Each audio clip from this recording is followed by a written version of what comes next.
Students, मैं मेनका वर्मा, ज्योति शिक्षा निकेतन inter college देवा भटिंडा बाराबंकी। मैं आपको आज हिंदी पढ़ाने जा रही हूँ, जिसमें मेरा टॉपिक है उपसर्ग। उपसर्ग क्या होता है, इसके पहले भी मैंने आपको बताया उपसर्ग क्या होता है, प्रत्यय क्या होते हैं, आपका वाक्य क्या होता है, शब्द क्या होते हैं और वर्ड क्या होते हैं। तो हम आज शुरू करेंगे पहले वर्ड से। वर्ड क्या होता है, फिर शब्द क्या होता है, उसके पश्चात क्या करेंगे कि हमारा उपसर्ग क्या होता है और प्रत्यय क्या होता है। ठीक, इन सबको जानने के पहले सबसे ज्यादा जरूरी होता है कि शब्द किसे कहते हैं और वर्ड किसे कहते हैं। ठीक, तो सबसे पहले आते हैं हम वर्ड में।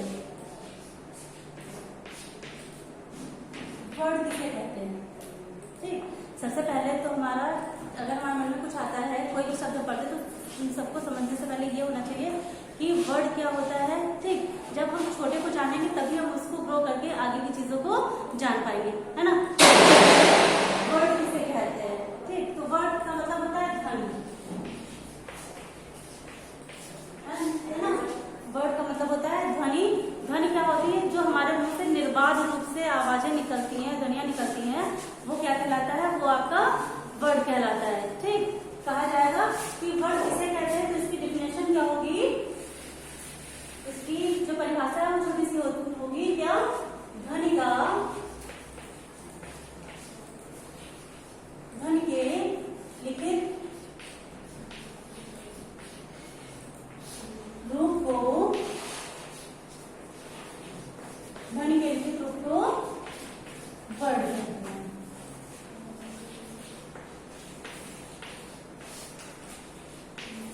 इससे पहले तो आप लोगों ने पढ़ा था ना कि भाषा किसे कहते हैं, है ना। जिसके माध्यम से हम अपने भाव और विचार को व्यक्त करते हैं वो क्या कहलाता है?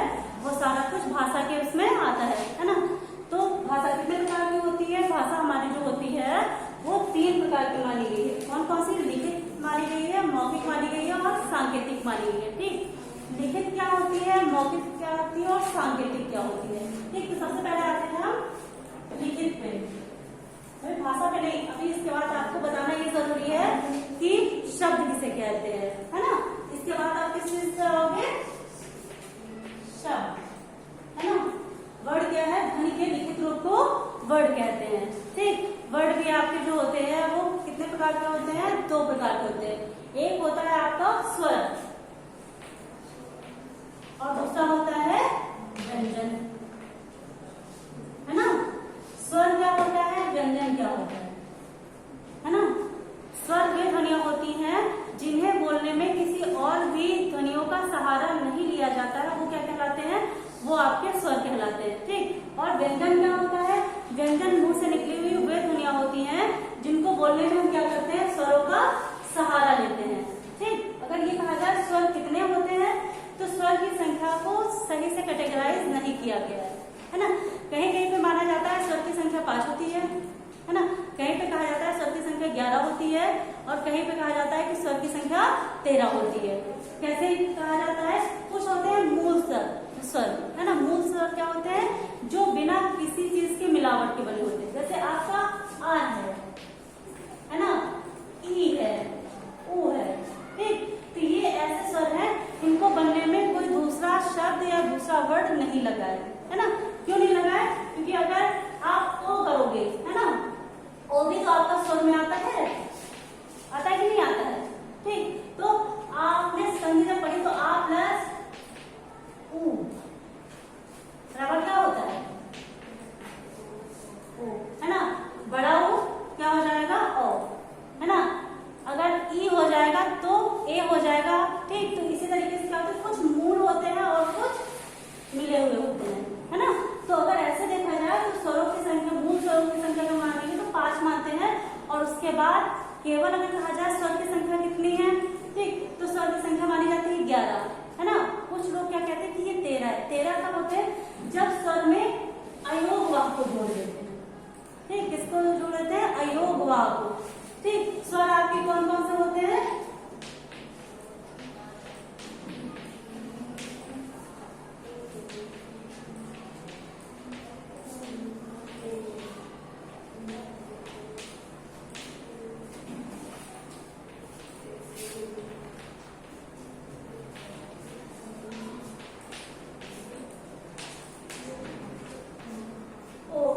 ये आपके स्वर कह जाते हैं। ठीक बेटा, आ ई उ री ए ओ औ। ठीक, ये आपके क्या कहलाते हैं? ये आपके स्वर कहलाते हैं। ठीक, ये आपके स्वर हो जाएंगे। फिर उसके बाद आता है अयोग वाह, है ना। अयोग वाह कितने होते हैं? 2 होते हैं। ठीक, जैसे आप क्या कहते हो? अन आ। लेकिन कुछ लोग क्या करते हैं, ये सबको जोड़ के बता देते हैं कि हमारे स्वरों की संख्या कितनी है? 13। ठीक, लेकिन 13 ना होके हम लोगों की कितनी होती है? केवल मानी जाती है 11। ठीक, अयोग वाह को इसमें जोड़ा नहीं जाता है। ठीक, अयोग वाह को इसमें जोड़ा नहीं जाता है। ये केवल हमारे जानने के लिए होता है कि हाँ, इनको स्वर की कैटेगरी में रख दिया जाता है। बाकी अगर कहा जाए स्वरों की संख्या, तो हमेशा हमको ये बताना होता है कि स्वरों की संख्या जो होती है वो क्या होती है? 11 होती है। ठीक, उसके बाद आपका आता है व्यंजन। ये इसलिए बता रहे हैं क्योंकि आपने जो भी अलंकार पढ़ा है, शब्दरूप पढ़ा है, जो भी आप पढ़ोगे, सबसे पहले अगर हम बेस को ही नहीं जानेंगे, ठीक, तो आगे हम उस चीज को सही से जानने में रुचि नहीं दिखा पाएंगे, हम लोगों को असुविधा होगी। इसलिए इन सबको जानना बहुत ही जरूरी है। फिर आपका होता है व्यंजन, है ना। व्यंजन में क्या होता है? का से लेकर ज्ञा तक, है ना। का से लेकर ज्ञा तक जो वर्ड होते हैं वो क्या कहलाते हैं? आपके व्यंजन कहलाते हैं। व्यंजन में भी, व्यंजन को भी अलग अलग भागों में बांटा गया है। ठीक, एक होते हैं स्पर्श व्यंजन, ठीक, दूसरे होते हैं अंतस्थ व्यंजन, ऊष्म व्यंजन और संयुक्त व्यंजन, है ना। तो इनकी भी अलग अलग श्रेणी माना गया है। और नासिक के व्यंजन, नासिक के क्या होता है?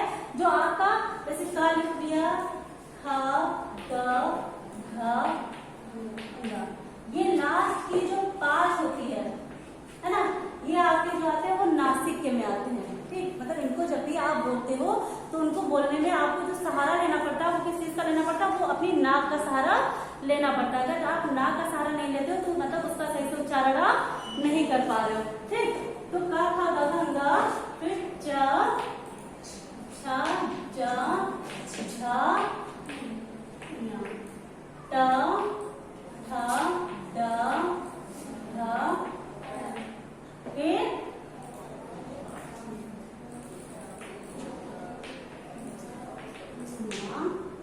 प, फ, ब, भ, म। ठीक, ये 5 जो होते हैं इसको कहा जाता है स्पर्श व्यंजन।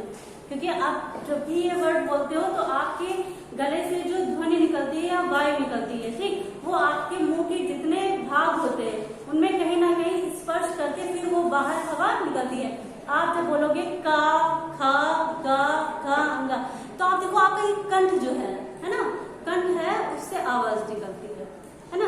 अगर आप कंठ को दबा लो बस, ठीक, फिर सोचो कि हम वो ध्वनि निकाले तो वो ध्वनि नहीं निकलेगी और आप देखेंगे कि आपको सांस लेने में भी दिक्कत आ रही है। ठीक, फिर अगर चा, छा, जा, झा बोलेंगे, है ना, तो चा, छा, जा, झा बोलेंगे तो हम हमेशा यूज करते हैं अपनी तालू, है ना। तालू किसे कहते हैं?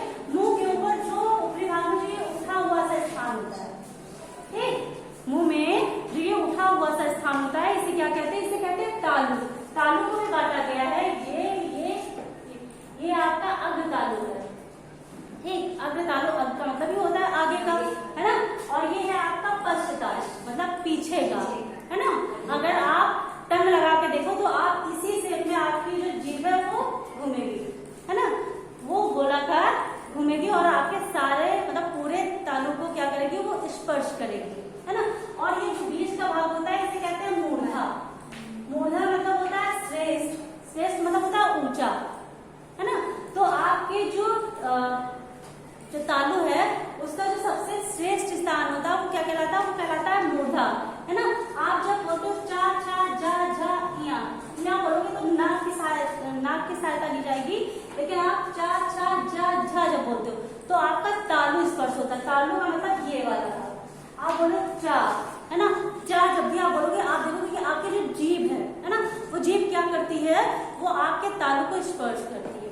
आप घर में जाके ये कर सकते हो या घर में बैठे बैठे ये कर सकते हो कि आप बोलो चा और आप कोशिश करो कि आप अपनी जीभ को अपनी तालु पे ना स्पर्श करो, है ना। बिना स्पर्श किए आप बोलने की कोशिश करो तो मेरे ख्याल से तो मेरी तो आवाज नहीं निकलती है,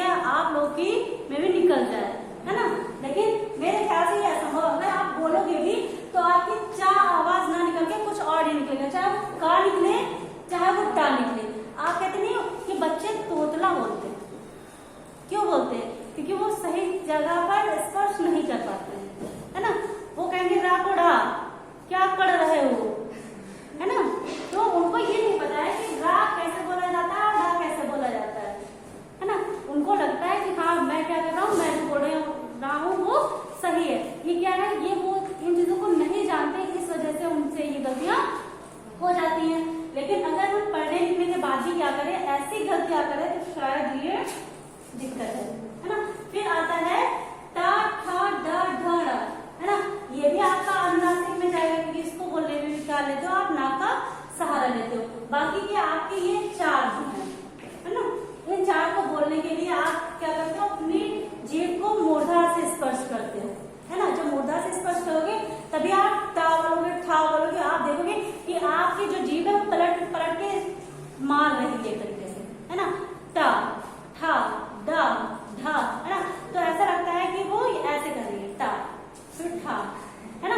मतलब आपकी जो जीभ है वो स्पर्श कर रही है किसका, मूर्धा का। मूर्धा का स्पर्श नहीं करेगी तो वो आपकी आवाज नहीं आ सकती, है ना। फिर आता है ता था दा धा ना। ता बोलोगे आपके जो दांत है ना, आपकी जो जीभ है वो दांत से स्पर्श करेगी, और अगर दांत का स्पर्श नहीं करती है तो वो आप बोल नहीं पाओगे। ठीक, क्यों नहीं बोल पाओगे? क्योंकि आपका जो उच्चारण स्थान होता है वो उसका दंत है ना। बिना दांत की सहायता से आप नहीं बोल पाओगे। आप लोग कभी कहते होंगे कि पापा कहो, लेकिन आपकी ओठ नहीं आ रही। भाई कैसे आप कह सकते हो? क्योंकि उसका उच्चारण स्थान ही होस्ट है ना। पा फा बा भा मा आप बोलोगे तो क्या होगा, आपकी दोनों ओठ जो है आपस में एक दूसरे का स्पर्श करेगी। एक दूसरे से जब तक वो टच नहीं करेंगी तब तक आप आवाज नहीं निकाल सकते हो। आप देखते हो जो छोटा बच्चा होता है ना, नवजात शिशु, है ना, जब वो बोलना शुरू करता है वो कभी भी काका नहीं कहेगा, ठीक, टाटा नहीं कहेगा या चाचा नहीं कहेगा। हमेशा वो जब बोलेगा तो देखो पापा, बुआ, माँ ये सब निकलते हैं। क्यों निकलते हैं? क्योंकि उनमें दांत नहीं पाया जाता है। जब दांत नहीं पाया जाएगा मतलब वो ता था दादा ना नहीं बोल पाएंगे, है ना। फिर जब से उनके दांत निकलने लगते हैं तब से देखो बच्चा सही से बोलने लगता है ना। क्यों बोलने की कोशिश करता है, सही से बोल लेता है? इसलिए क्योंकि उसके जितने अंग होने चाहिए, मुंह के जो अवयव होने चाहिए वो उनके पास पर्याप्त हो जाते हैं। लेकिन पहले क्या होते हैं, जब नवजात होता है तब उनके पास वो चीजें नहीं होती है। फिर आपका आता है टा ठा डा ढा, है ना। इसमें दांत की जरूरत नहीं होती, लेकिन बच्चा नासमझ होता है इसलिए वो प्रयास नहीं कर पाता है ना। उसे बिना प्रयास किए ही ये ध्वनियां उसके मुंह से निकल जाती है ना। तब उनको लगता है कि देखो बच्चा पापा कहने लगा, बुआ कहने लगा, है ना। अक्सर जो लड़कियां होती है बड़ी खुश हो जाती है कि हाँ देखो बाबू बुआ बोल रहा है ना। उनको ये नहीं पता होता है कि बाबू बुआ अगर बोल रहा है तो क्यों बोल रहा है ना। उसके बोलने का ये होता है कि उसके पास जैसे पार्टी नहीं तो वो बोलेगा क्या, है ना। तो ये चीज है कि बच्चे क्यों बोलते हैं, है ना। ये तो हो गई आपका थोड़ा सा एंटरटेन करने के लिए, लेकिन हाँ जो सही कारण होता है वो भी यही होता है कि मुंह के पूरे अवयव या अंग जो होते हैं वो उसके पूरे नहीं होते, इसलिए वो जो ध्वनियां निकालता है वो प फ बाबा की यानी कि ओष्ठ ध्वनियां निकालता है। इसके बाद आपका आता है या रा ला बा, है ना। इसे बोलते हैं अंतस्थ। ठीक, या रा ला बा, है ना। फिर शा, फिर शा, फिर सा, फिर हा, है ना। शा शा शा हा बोलते हो तो वो आपकी होती है बेटा ऊष्म ध्वनियां, है ना। फिर छात्रा ज्ञा, छात्रा ज्ञा जो होती है वो दो व्यंजनों से मिली हुई होती है ना। इसलिए उसको कहते हैं संयुक्त व्यंजन, है ना। तो इस तरीके से आपके व्यंजन यानी कि आपके वर्ड समाप्त और वर्ड के बाद शुरू करते हैं शब्द। शब्द क्या होता है? शब्द होता है वर्डों का जो सार्थक समूह होता है ना। सार्थक का मतलब होता है जिसका कोई अर्थ निकलता हो। अगर अर्थ नहीं निकलता है तो आपका बोलना बेकार है ना। आप जैसे आपका शब्द बनाना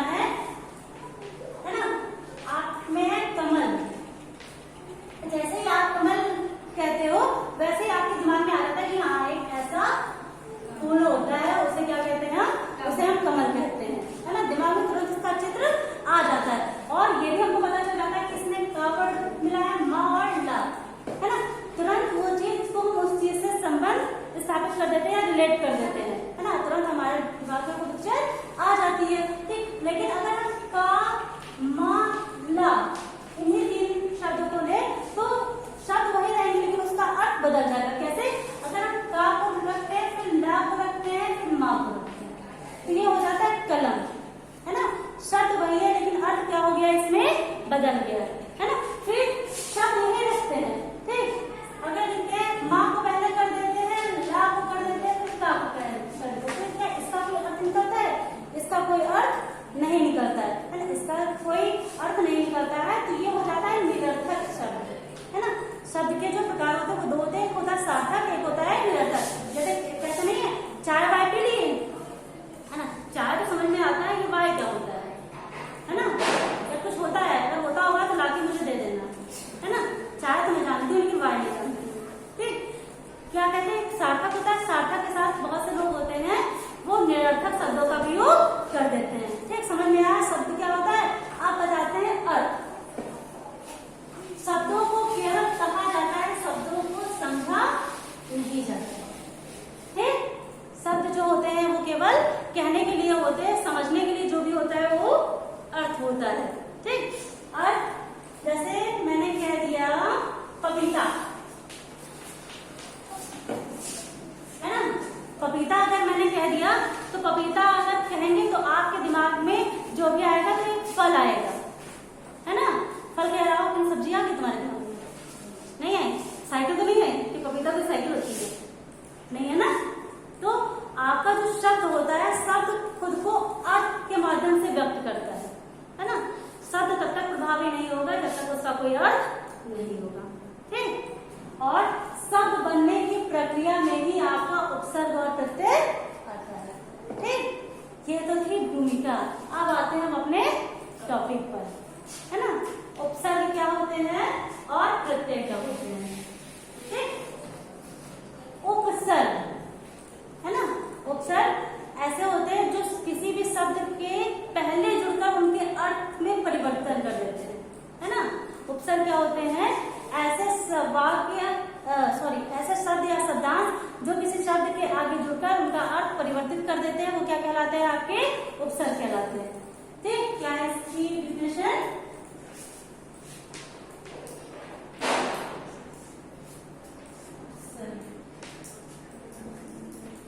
ऐसे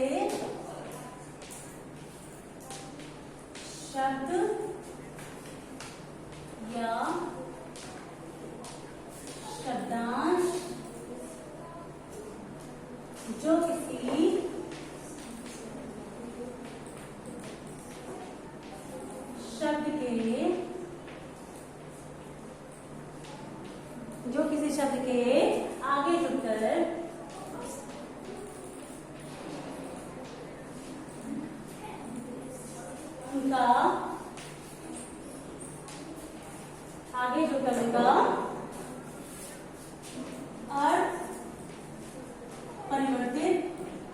शब्द के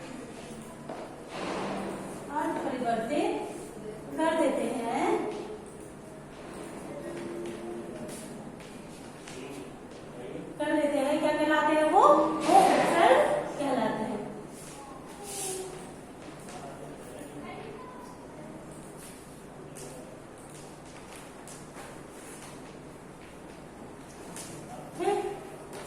ऐसा शब्द या शब्दांश जो किसी शब्द के आगे जुड़कर उनका अर्थ परिवर्तित कर देते हैं, क्या कहलाते हैं? वो उपसर्ग कहलाते हैं। जैसे आपने, चलो उपसर्ग से ही चालू करते हैं ना, जो उपसर्ग शब्द है, ठीक। तो उपसर्ग को हम तोड़ते हैं दो भागों में, पहला हो गया वो, दूसरा हो गया सर्ग, है ना।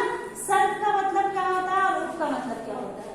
उप का मतलब होता है आगे, है ना, और सर्ग का मतलब होता है खंड, है ना। उप का मतलब आगे होता है और खंड का मतलब होता है सर्ग, सॉरी, सर्ग का मतलब होता है खंड, है ना। तो खंड का मतलब होता है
जाएगा, है ना, उपसंहार हो जाएगा। ठीक, समझ में आया कि उपसर्ग क्या होते हैं? ऐसे शब्द या शब्दांश जो किसी शब्द के आगे जुड़कर उनका अर्थ परिवर्तित कर देते हैं। ठीक, वो क्या कहलाते हैं? आपके उपसर्ग कहलाते हैं। लेकिन बेटा आपके लिए ये भी बहुत थोड़ा सा, अगर कुछ ऐसे एग्जाम्पल होते हैं जो दुविधा में डाल देते हैं कि इसमें कौन सा उपसर्ग होगा, उपसर्ग होगा या प्रत्यय होगा, है ना, क्योंकि शब्दों की जो निर्माण प्रक्रिया है, ठीक, शब्दों की जो निर्माण प्रक्रिया है उसमें ये थोड़ा सा संघर्ष उत्पन्न करते हैं, है ना। कैसे? आपने एक बहुत अच्छा एग्जाम्पल देखा होगा, कू, है ना। कू शब्द होता है, कू का अर्थ बुरे में लिया जाता है ना। अगर कहते हैं कुपुत्र, है ना, कू से क्या हो जाएगा? कुपुत्र। यह पुत्र की विशेषता बताता है कि वो कैसा है ना। कुमार, अगला शब्द क्या हो गया? कुमार, है ना।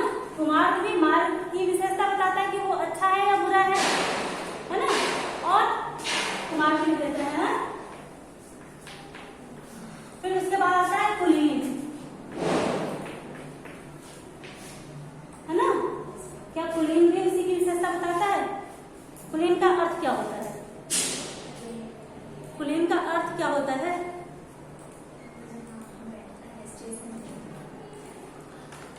आप लोगों के दिमाग में आ रहा होगा, कुलीन का अर्थ आप लोग कुली से ले रहे होंगे, जो हार्ड होता है ना, लेकिन वो नहीं होता है। कुलीन का मतलब होता है श्रेष्ठ कुल में जन्म जो लेता है, मतलब जो श्रेष्ठ कुल में या उच्च कुल में, ऊंचे घराने में जो जन्म लेता है उसे क्या बोला जाता है? उसे कुलीन बोला जाता है। ठीक, लेकिन अगर इन दोनों को हम अलग करेंगे, जैसे इसको मान लीजिए हम अलग करते हैं और अर्थ बताते हैं, फिर इसको अलग करते हैं और अर्थ बताते हैं, फिर शायद आप लोगों को जो समझ में आया वो थोड़ा सा सही से आ सके। देखो, कू प्लस, है ना, कू का मतलब बुरा, कू का मतलब बेटा, है ना। बेटे की विशेषता बता रहा है कि वो क्या है? अच्छा है या बुरा है ना। कुमार, कू का मतलब बुरा, मार का मतलब रास्ता, रास्ते की विशेषता बता रहा है कि वो अच्छा है या बुरा है। ठीक, कुलीन, लीन का मतलब होता है, कू मीन्स तो बुरा, है ना। कू का मतलब क्या हो जाता है? बुरा हो जाता है। और लीन का मतलब होता है डूबा हुआ। ठीक, तो इसका तो अगर अर्थ लेना चाहिए तो ये लेना चाहिए, अगर उपसर्ग की दृष्टि से देखें तो ये बुरी तरीके से डूबा हुआ। अरे ये बुरी तरीके से डूबा हुआ क्या होता है? डूबना तो डूबना, है ना। पानी में कोई व्यक्ति डूब जाता है तो इसका मतलब क्या? पानी उसके सर से ऊपर हो गया, मतलब वो डूब गया है। उसमें बुरी तरीके से डूबना क्या और भली तरीके से डूबना क्या, है ना। डूबना तो डूबना होता है। ठीक, लेकिन जहाँ पे कुलीन लिखा होता है वहां पे कोई भी व्यक्ति ये नहीं समझता है कि डूबे हुए के लिए दिया गया है। उसके लिए ये दिया जाता है कि कुलीन क्या है? जो व्यक्ति श्रेष्ठ कुल में या उच्च कुल में पैदा हुआ होता है उसके लिए जिस चीज का प्रयोग करते हैं वो क्या कहलाता है? हमारा कुलीन कहलाता है। क्लियर? फिर आपका आगे के कुछ हम दिखाते हैं और आपको दे रहे हैं होमवर्क। आप लोग उसको अपनी कॉपी पे लिखिएगा और उसके बाद भेजिए, या आप लोग क्या करो उसी पे कमेंट करके उन्हीं शब्दों को बना के बताओ, है ना। हम आगे उपसर्ग दे देते हैं, आप लोग क्या करो 2-4 एग्जाम्पल हम दे देंगे, उसके बाद उससे ही रिलेटेड और जो शब्द है ना, आप लोग क्या करोगे उस पर मैसेज करोगे। मैसेज करने का मतलब ये है कि आप उस पर कमेंट करके बताओगे, है ना। तो पहला तो उपसर्ग हो गया, दूसरा हो गया अन। दो हम लिख रहे हैं। अन का मतलब क्या होता है? अन का मतलब होता है पीछे। ठीक, अन का मतलब होता है पीछे। ठीक, तो अन का हम 2 उदाहरण दे रहे हैं, कुछ दे रहे हैं जिनके उदाहरण देंगे और कुछ ऐसे होंगे जो आप लोग खुद ही बताओगे। अन का मतलब होता है अनुसार, अनुवाद। अन, अनचाहा, अनजाना। अन का मतलब होता है निषेध के अर्थ में। ठीक, निषेध के अर्थ में मतलब जो चीज मना होती है ना, ना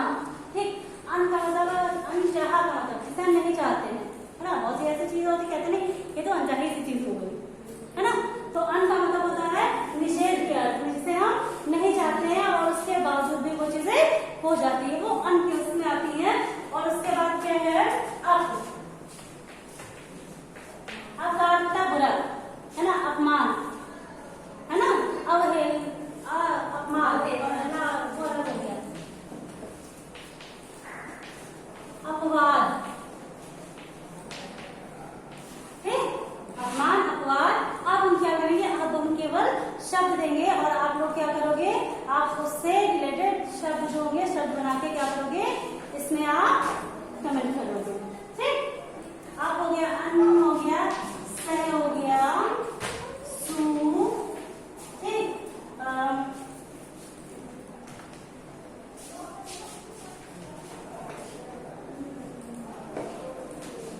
केवल अ, ठीक। उसके बाद क्या है आपका परि, परि हो गया, परा हो गया, प्रति, ठीक, नेस हो गया,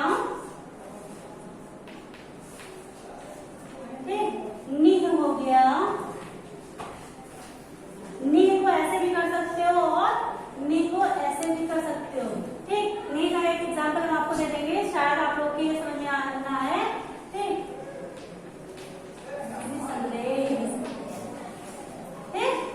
निह हो गया, दुष्ट हो गया, ठीक।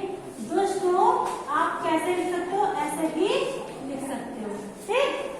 तो ये शब्दों को आप लिखिए और कमेंट करके उन शब्दों को पूरा कीजिए।